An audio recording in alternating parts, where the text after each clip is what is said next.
कि सुना है आज समंदर को गुमान आया है, वहीं ले चलो कश्ती जहां पे तूफान आया है।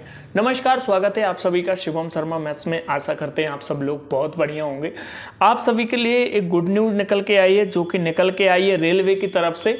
Railway government of India ministry of railway की तरफ से आप सभी के लिए गुड न्यूज़ है। और गुड न्यूज़ ये है कि फाइनली जो रोजगार पत्रिका द्वारा जो नोटिफिकेशन दिया गया था, जिसको फेक बताया गया था, फाइनली रेलवे ने ये मंजूर कर लिया है कि जो नोटिफिकेशन वहाँ पे था, जो वहाँ पे छपा हुआ था, वो same to same as it is RPF की जो वैकेंसी है वो खाली है।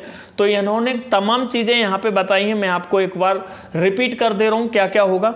तो यहाँ पे देखिए, आपसे बोला गया है, यहाँ पे बगल में यहाँ पे आपसे शो हो रहा होगा, यहाँ पे government of India ministry of railway ने यहाँ पे नोटिफिकेशन जारी करके ये बताया है कि हम आरपीएफ सब इंस्पेक्टर और कांस्टेबल दोनों की भर्ती हम लोग करने वाले हैं, जो कि इसकी ओपनिंग जो डेट होगी वो 15/4/2024 यानी कि 15 अप्रैल से इसकी जो है वो एप्लीकेशन डेट आ जाएगी। और जो लास्ट डेट रहेगी क्लोजिंग वाली वो 14/5/2024 रहेगी, यानी कि 14 मई को जो है वो लास्ट डेट रहेगी। इस दरमियान आप इनके जो है वो फॉर्म को अप्लाई कर सकते हैं, ठीक है। अब उसके बाद थोड़ा आगे चलते हैं। अब इसके लिए क्या क्या क्वालिफिकेशन मांगी गई है। यदि मैं कांस्टेबल सब इंस्पेक्टर की यदि मैं बात करूं तो सब इंस्पेक्टर के लिए आपको जो है वो ग्रेजुएशन होना, किसी भी मान्यता प्राप्त यूनिवर्सिटी से आपको ग्रेजुएशन होना चाहिए, तभी आप इसके लिए जो है वो अप्लाई कर सकते हैं। बाकी का कांस्टेबल की यदि मैं बात करूं तो आपके पास में 10th और 12th है, तो आप इसका जो है फॉर्म अप्लाई कर सकते हैं, ठीक है। अब उसके बाद थोड़ा आगे चलते हैं। अब इसमें हम बात कर लेते हैं कि एज क्या रहेगी। तो यहाँ पे सब इंस्पेक्टर की जो एज रहेगी वो 20 से 28 ईयर रहेगी। अब इसमें ओबीसी और एससी एसटी के लिए जो है वो 3 साल का रिलैक्सेशन यहाँ पे दिया जाएगा, ठीक है।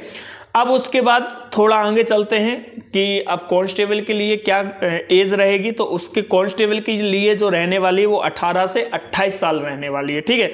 सेम डिफरेंस आपका यही रहेगा। एससी एसटी के लिए यहाँ पे एज रिलैक्सेशन सेम रहेगा, ठीक है। कोरोना के लिए इन्होंने बोला है कि 3 साल आगे पीछे हो सकता है, ठीक। अब उसके बाद वैकेंसीज की बात कर लेते हैं कि जो सब इंस्पेक्टर है आरपीएफ, उसमें वैकेंसी कितनी है। तो उसमें जो वैकेंसी है वो 452 है। यदि मैं कांस्टेबल की बात करूं आरपीएफ के, तो उसमें जो वैकेंसी है वो 4208 है। टोटल वैकेंसी की यदि मैं बात करूं तो टोटल वैकेंसी आपके पास में 4660 निकल के आई है, ठीक है। अब थोड़ा और आगे बढ़ते अब हम बात कर लेते हैं फी की, ठीक है।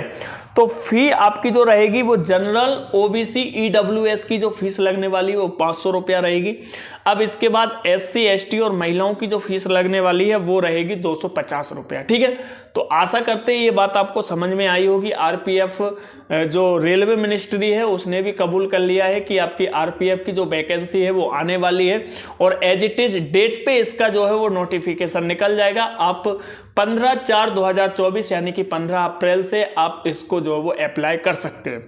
तो आशा करते हैं ये वीडियो आपको पसंद आया होगा। अपने दोस्तों के साथ जरूर शेयर कीजिएगा। फिर मिलेंगे हम अगले वीडियो में। जब तक के लिए बाय बाय, टेक केयर। आप अपना ध्यान रखिएगा, बाय।